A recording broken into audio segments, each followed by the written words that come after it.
Hey, welcome back to Little Big Wins, where we talk about small steps that we take, and we can consider that a win. Um, I just wanting to touch base with you here on Little Big Wins, and talk about my little career in babysitting.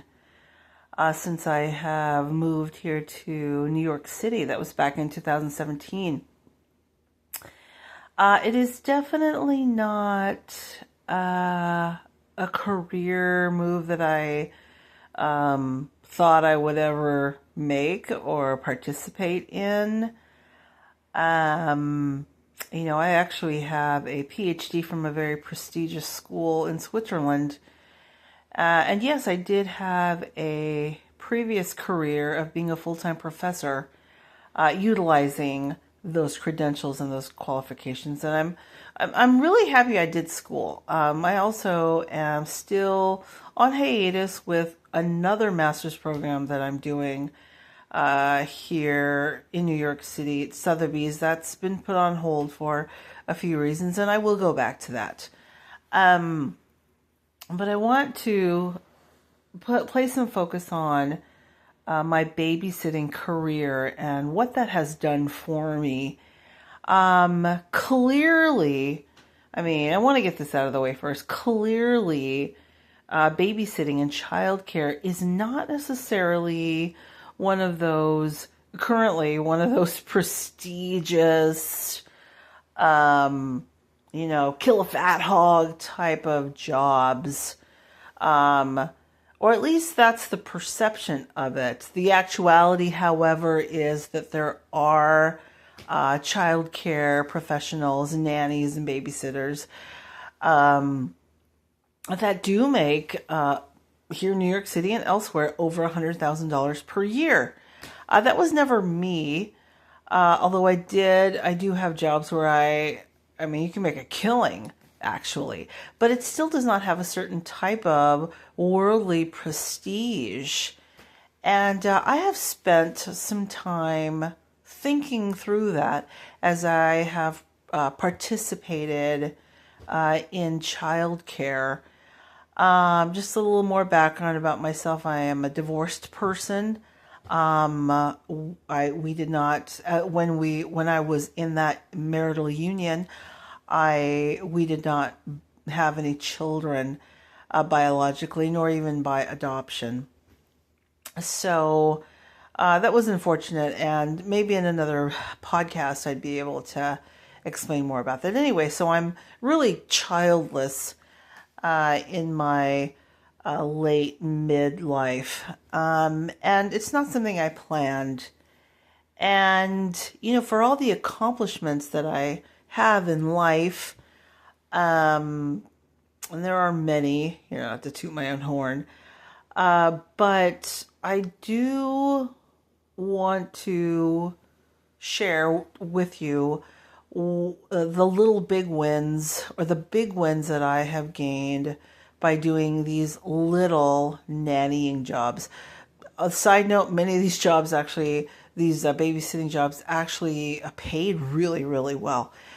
I want to talk about what my emotions were and how it has fulfilled me. I'm very conservative in my thinking, and I do try to keep myself informed medically with my health, women's health specifically, and my womanly health. And speaking anatomically, I have a uterus, I have ovaries, I have particularly more protruding mammary glands than males, obviously. I have rounded hips. And at one point, I had menstrual cycles. Not to gross anyone out, but I'm really trying to say that there are, right in my own plumbing, right, and my genetic makeup, my chromosomal makeup, I'm a girl, I'm a woman. And where I thought having a career outside the home, or maybe even a career in the home, being a stay-at-home worker, if that was the case, was a way to fulfill me to a certain fullest measure of my creation. However, I have discovered that that is actually not my experience. And maybe for other females and women, it is, sure. For me, no, it was not. I'm still very grateful that I have attended school. I went all the way with graduate degrees up to a terminal degree. I can be called Dr. Chamberlain, and on and on. And, I am qualified to apply for full-time professorships, assistant professorships, associate professorships, full professorships, those types of tenure tracks contractually with universities and colleges. However, I have not had the motivation to return to that. And of course, so in hindsight, I have a gratitude to not return to that level of prestige. Not every woman who has walked that particular academic path that I have feels the same way. Sure. However, I feel this way. Well, anyways, I got to New York City in 2017. I had already done some work on the reservation or support work in some very good causes on the reservation there. And one day we'll talk about that. But I want to talk about my childcare positions. And so there I was. I went and looked for a quick job to get as soon as I got here and a place to live. And I was crashing at my cousin's house, who was living right across the river there in Jersey City. And I was there for about a week and a half before I landed a place to stay. Thankfully, the church I live in, the church I attend and am a member in, of course, we have chapters and wards and congregations here in New York City, as we do in so many places on the globe, thankfully. So there's that community that supports me. And of course, housing and sharing information about housing is something that this community here in New York City from my church actually shares. And so I was able to land a place to stay. And then immediately after I landed a place, of course, I was out hunting for just the quickest job that I could get immediately. And I landed teaching young kids at a place called Kidville in the Upper East Side. Had a wonderful time. It was fun, but it was part-time, and it was just fun being around kids with a fun and directed curriculum, guided leisure, and you had these really amazing, well-planned curriculum, guided sessions and workshops and classes,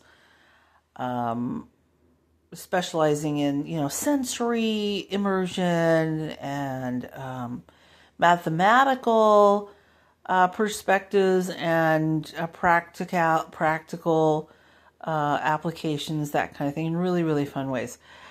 But I did notice that I actually needed something quieter. And I was okay with seeing that, hey, nanny jobs are that connection to children that I did not even realize I needed. And the pay, of course, was better than Kidville. As much as I loved Kidville, the fact was, as I had said earlier, we have childcare positions that pay very well. So I eventually landed a child care job, several of them, either just kind of ad hoc, kind of spots it, and also longer contracts. And I tell you what, that may not have been a prestigious career. On the other hand, I felt like I was really utilizing a certain and a greater, fullest measure of my creation as a female. The nurturing, the caring, the territorialism, the hugs and the kisses and the caring in a multiplicity of ways. The scheduling, the listening to see if a sleeping child was whimpering, the checking up, the incessant checking up to see if they're still breathing while they're sleeping. Often worried if other adults at playgrounds or parks stick around too long to want to talk to me and comment too much on how cute the kid is. Just this mama bear instincts. The only thing I can explain as to why these particular kinds of experiences were like a heavy, significant part of my day-to-day with children is, again, these motherly instincts and these motherly tendencies, is because I am a woman and I did not have children, but here was my opportunity to practice that. Even the disciplining that, and listening to what each child needs for their disciplining. Luckily, I have supportive parents nearly every time as to how to approach their child when it comes to disciplining. And many of them were open to my suggestions as well. So I felt like a third parent, and I still do, and feel like a third parent. Sometimes I'll just babysit and not get paid for it, and I'm totally happy with that. I have to say that has been my most fulfilling career choice. Again, it's one of those little jobs. The other layer is, ironically, not a lot of people who know that industry realize that it actually pays really well. But I want to emphasize how childcare has been extremely significant to me and important to me.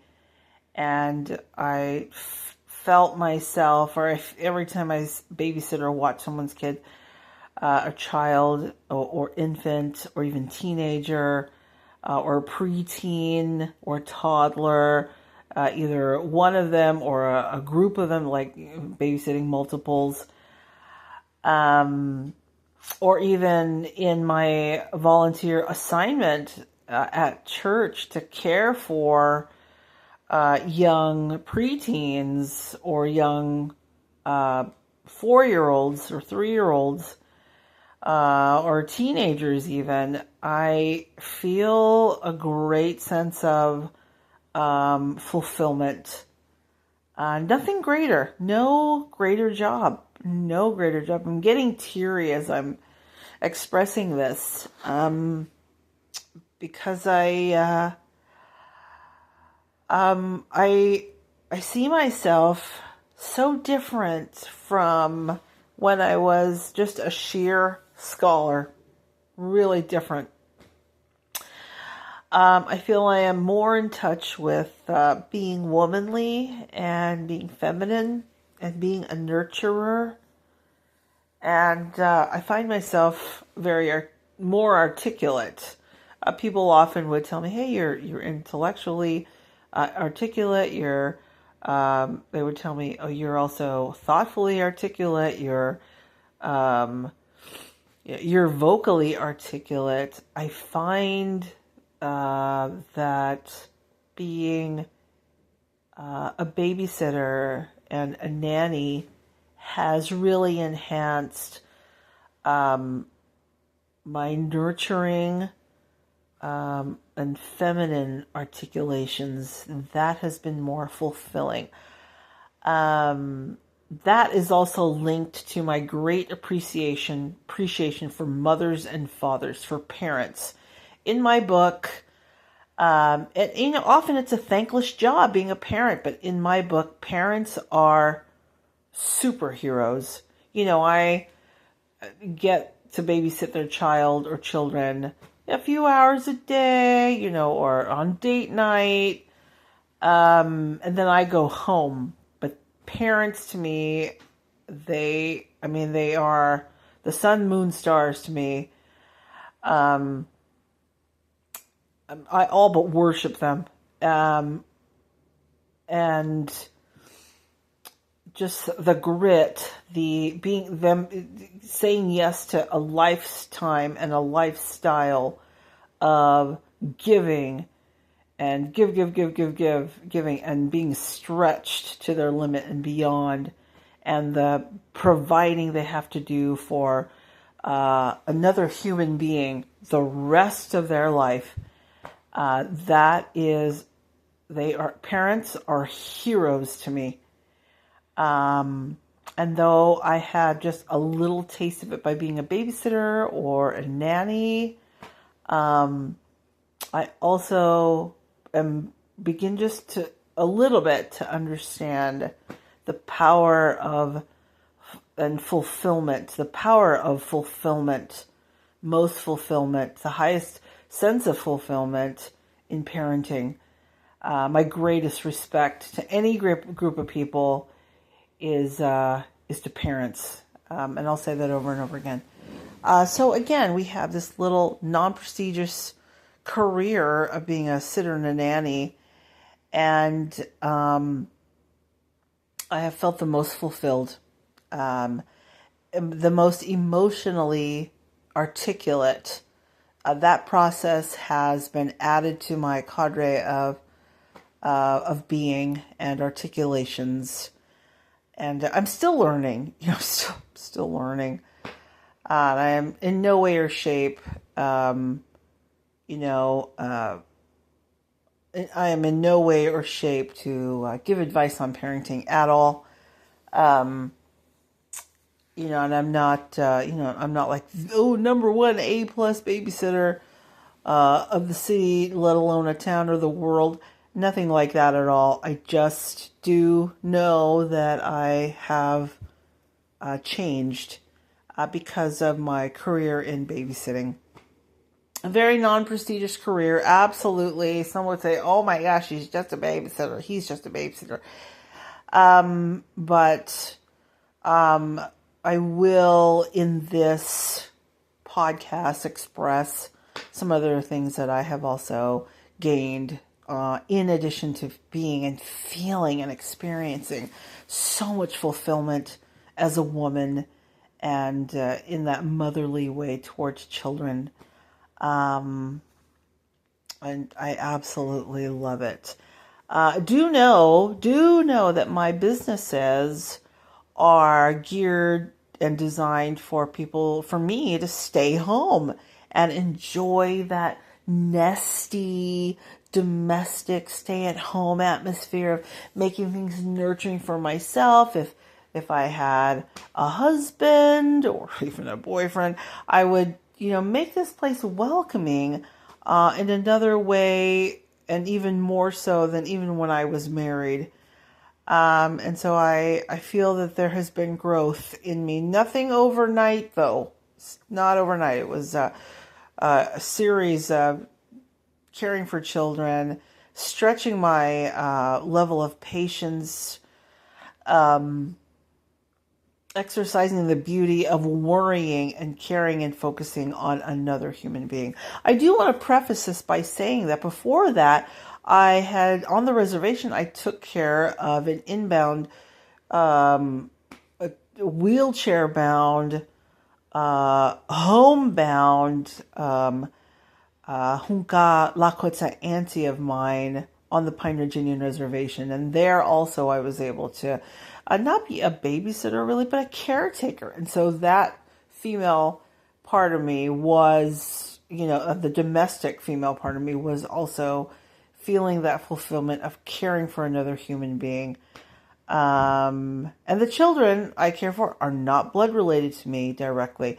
Even my auntie on the reservation, not a blood relative to me. And so those nurturing, very Christ-like workshops, if you will, and sessions and trainings in caring for other humans, not prestigious. However, in my life, they have been life-changing. Absolutely. Very fulfilling.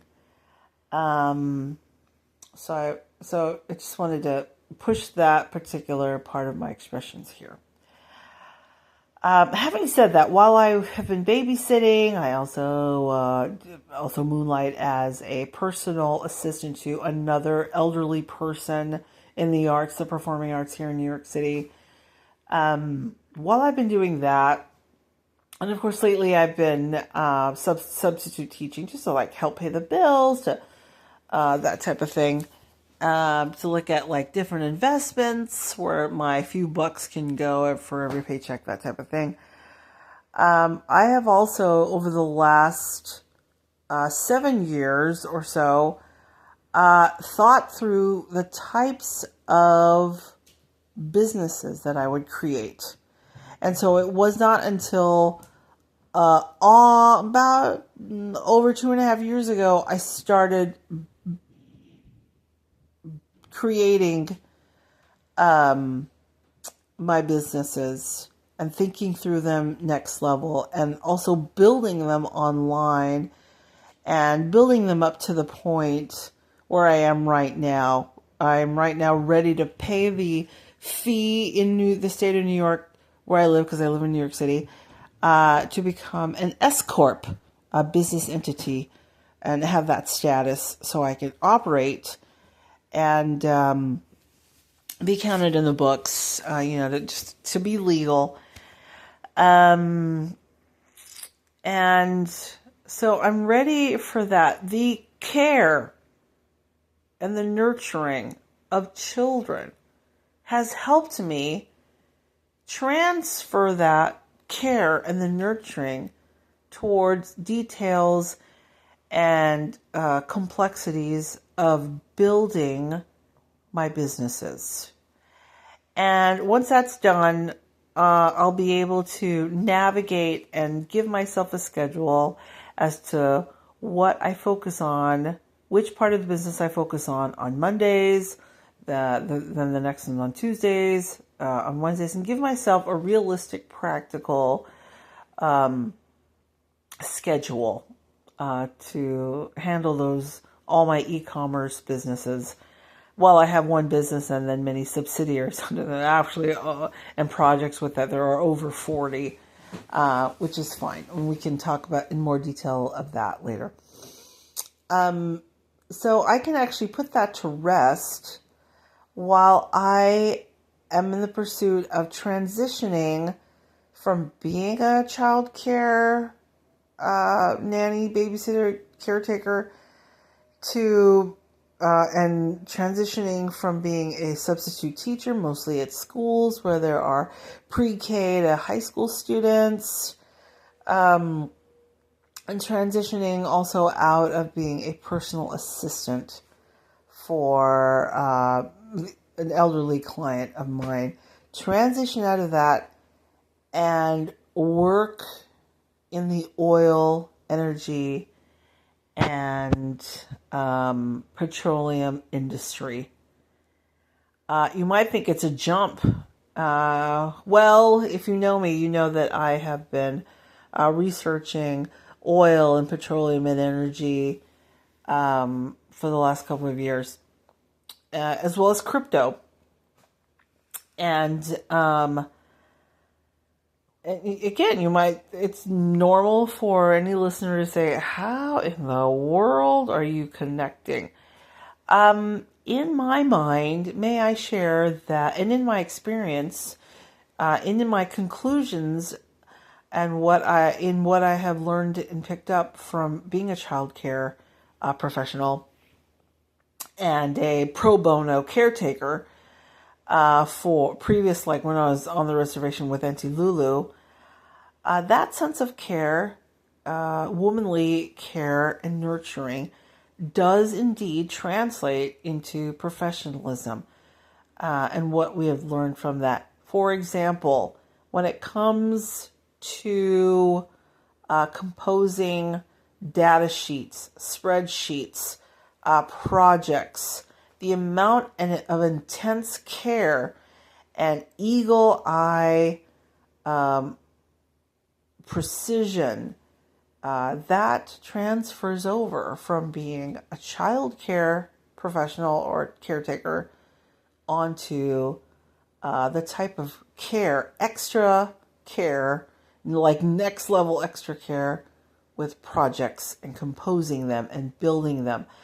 So that's number one. Number two, when you're dealing with children or caretaking, even other adults, you tend to be not just nurturing, but really aware of each individual that you're caring for, what their needs are. One individual's needs different than the other, even if they're brother and sister in the case of like child caring for multiples of siblings. And so in that, you practice juggling more than one personality and what their needs are, and how to read them, their emotions, to learn their emotional states and how to approach them. That translates into the corporate world, or whichever part of the oil, energy, gas, petroleum industry I would like to work in. And then the amount of care that you want to give, the soft skills, the patience you also want to have, the type of giving. You want to make sure that there is a comfort that your colleagues have in that corporate world, or upstream, midstream, or downstream of the industry sectors. What type of atmosphere am I going to actually create for myself? What type of emotional setting am I going to create in that environs? I practiced all of that as a child care and adult caretaker. Just from those experiences, I'm able to translate that into that. There is also a certain level of sensitivity and fragility and urgency to know that projects and deadlines are things to really adhere a lot of our attention to. I practice that with childcare and caretaking. And so for such a non-prestigious job as child caring and caring for other humans, for something that does not get a certain type of prestigious publicity, I can really see where Heavenly Father can teach us how to translate that in very prestigious jobs and in like very publicly prestigious jobs that will obviously pay well, of course. I'm never super worried about the pay when I know it's a good job. And so we could see that, for me in my personal life, I can see that as a very deeply personal, little big win by having these little jobs, the caring, the scheduling. You got to get the scheduling right. The juggling of this and that, the personalities, the soft skills. Just the juggling of this and for that, but the careful handling of children and their needs. Okay, that translates into the caring and the juggling, the sensitivity you need for jobs being on site or working remotely, even working in a timely manner as well. You can't take forever on a project at any corporate job, really. And I got to practice that wise spending of time with, obviously with my previous job as an academic and a scholar, but especially with childcare and caretaking, and to meet the needs of the project, to meet the needs of supervisory instruction, to meet the needs of HR, to meet the needs of the company overall, to meet the needs of your supervisors, and